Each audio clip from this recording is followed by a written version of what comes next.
Welcome to KRA's The Hub, the official podcast of KRA Corporation. And now get ready to hear workforce topics and trends you need to know on the go. Hello and welcome back to KRA's The Hub. This is Doug Foresta. Of course, I'm here with Jonathan Overall. Today, our special guest is John Helton. He is the president and CEO of CareerRise. We're going to learn all about John and all about CareerRise. Welcome, gentlemen. Great to be here with you. Hey, thank you. Glad to be here. Thank you, Doug. And it's always great to be with you. And John, thank you for joining us today. Excited for our conversation. Let's jump into the first question. John, can you tell us more about your background and what originally got you interested in workforce development and really helping people to gain the skills that they need to land good jobs? I just joined CareerRise in 2019. It was actually founded back under the United Way of Greater Atlanta about 8 years prior. And then we had worked very closely. My local workforce board in Cobb County had worked very closely with CareerRise during its tenure. And I knew the great work and knew the really fantastic founding executive director, Cinda Herndon King.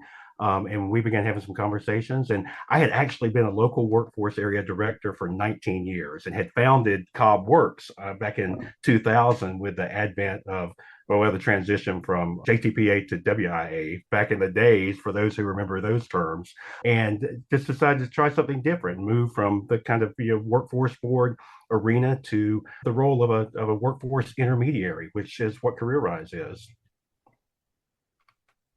Thanks so much, John. Let's talk a little bit about that. I want to give people a sense of just the 30,000 foot view of exactly what CareerRise is, because it is different than a workforce development board. So take us through a little bit of, like I said, that high level overview of what you do, what you offer. Yeah, thank you for that opportunity. I kind of stopped there and left you hanging with workforce intermediary, but maybe that's just creating some suspense for people, because most people, including people that work in intermediaries, don't know what the hell an intermediary is, right? It can mean many, many things to different organizations and to the people that work there. But for us, it means that we're an affiliate of the National Fund for Workforce Solutions. So many people are familiar with this as a very, very smart group of people that work at the national level around equity and economic mobility in the workforce development arena. And what it does for us as an affiliate of the National Fund, it's not like a hierarchical reporting relationship or anything like that, but they open a lot of doors for us for about 33 regional collaboratives like CareerRise across the country to be able to access nationwide relationships with philanthropy, with best practices, with technical assistance, with other opportunities for learning and for really rolling out the latest and greatest in workforce development. The way CareerRise manifests as an intermediary in the Metro Atlanta region is that we're both a funder collaborative and a convener connector organization that has then branched off to do some other things as well. So as a funder collaborative, we actually work with local philanthropy to create a funders pool that we establish specific priorities around, and I'll get into that in just a minute.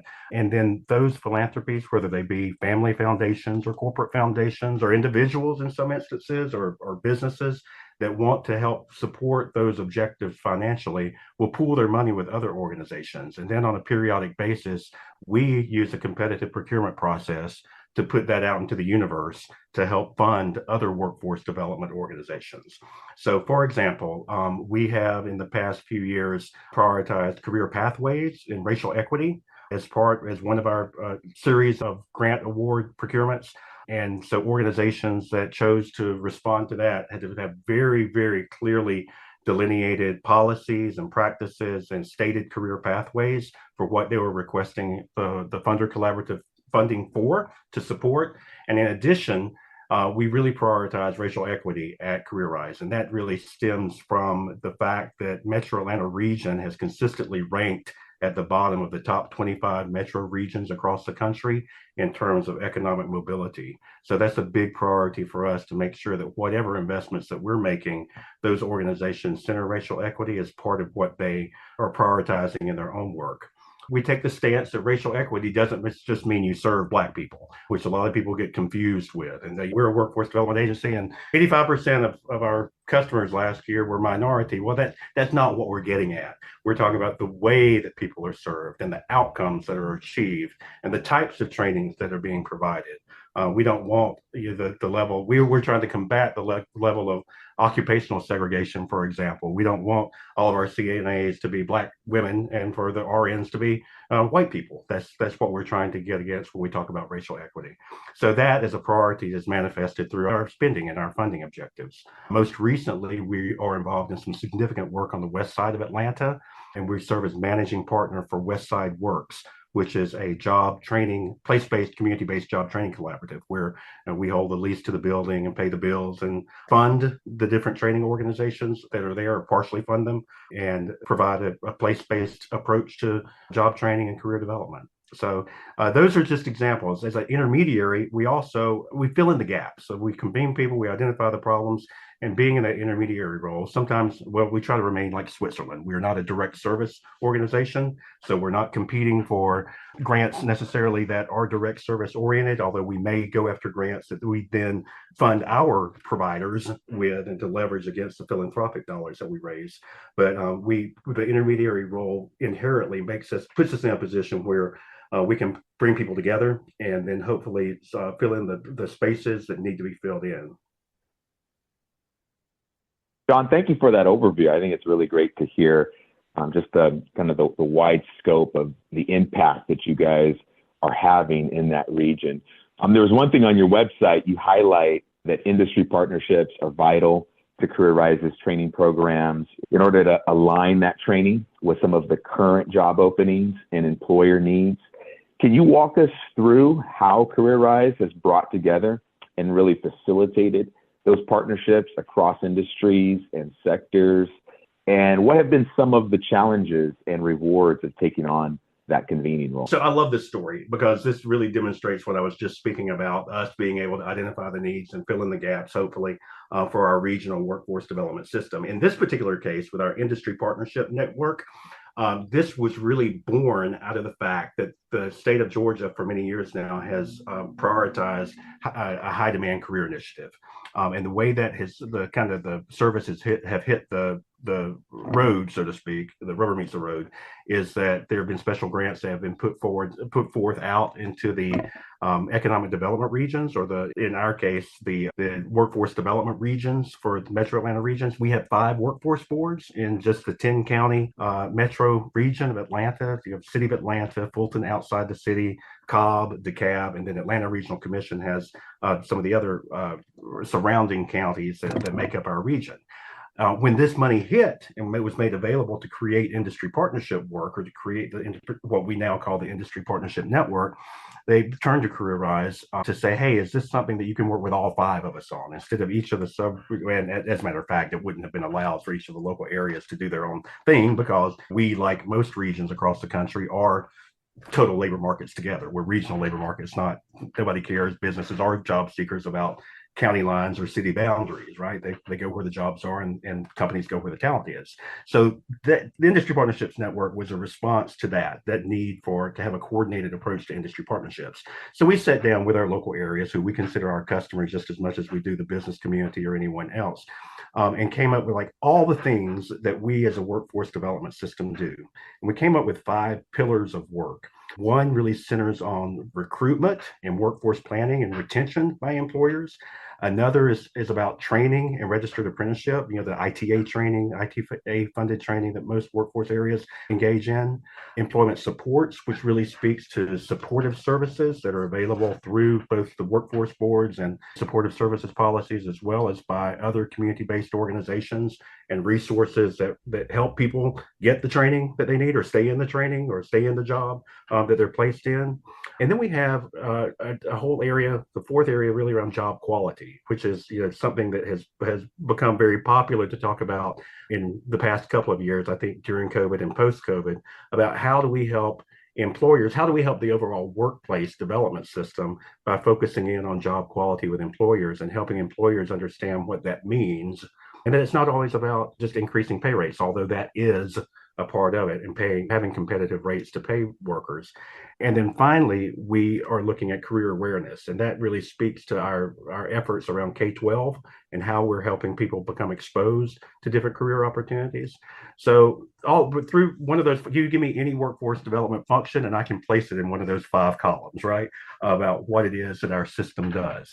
And I'm certainly not saying CareerRise does all those things, but we have different initiatives in each of those that really help actuate and actualize those service and that service delivery, either through partner organizations by helping our local workforce boards be more efficient in doing those things or more effective in doing those things, or in some cases, really developing programming that meets a particular need that may be unmet otherwise. Would you like to hear an example of one of those?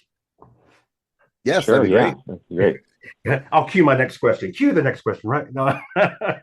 So yeah, this is one I really love to talk about because I was working on it yesterday and doing some planning for it. But as a result of COVID, most workforce boards have done in some shape, form, or fashion, although less so than back in the good old days of JTPA and WIA, summer youth employment programs. And I think that's fundamental to youth programming, the work experience process for WIOA. And my soapbox issue that I never fail to step up on when given the opportunity is that we need dedicated funding by Congress for standalone summer youth employment programs. I'll shout that from the rooftops to the day I die. I know that there's a lot of pros and cons that people identify, but I think it's such a valuable thing for us to have in our tool bag for workforce development, for the workforce development system. So I'd love to see more support for that and for us as a system to advocate for that more strongly and more aggressively. So that being said, with COVID, our 5 workforce areas couldn't do, work experiences on site. Nobody was letting employees come, and certainly not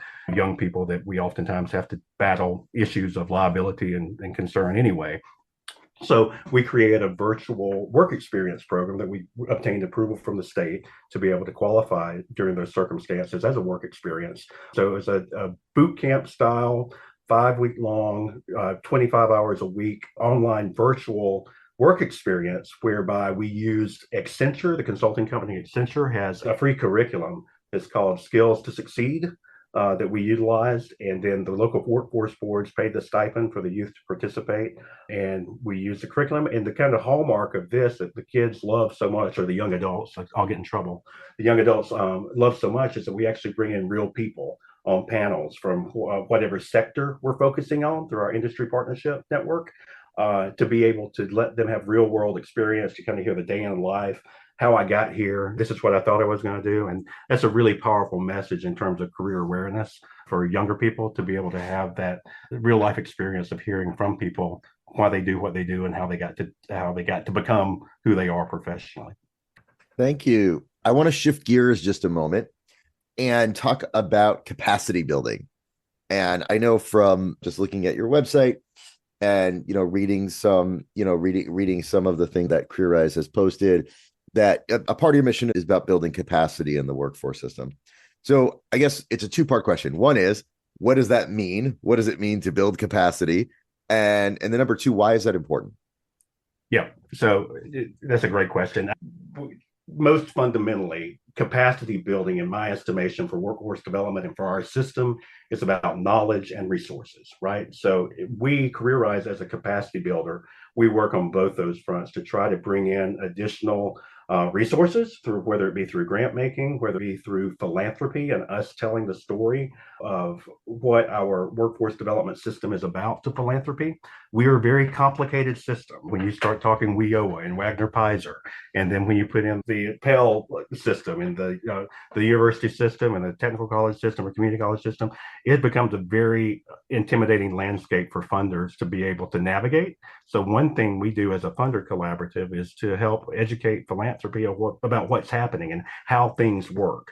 And then my favorite thing to do is to be able to fund projects that leverage both WIOA dollars or public workforce dollars against philanthropic grants that we're able to make, or philanthropic resources that we're able to gather.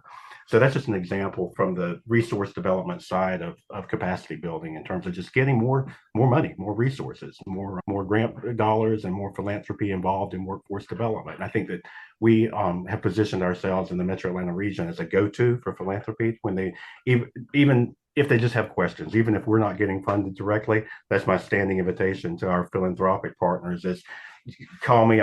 Like many people in the workforce development profession across the country, I've been around since dirt, it seems, and know the good, bad, and the ugly of who's doing what and what organizations are doing what and what the most effective strategies may be to make investments in workforce development.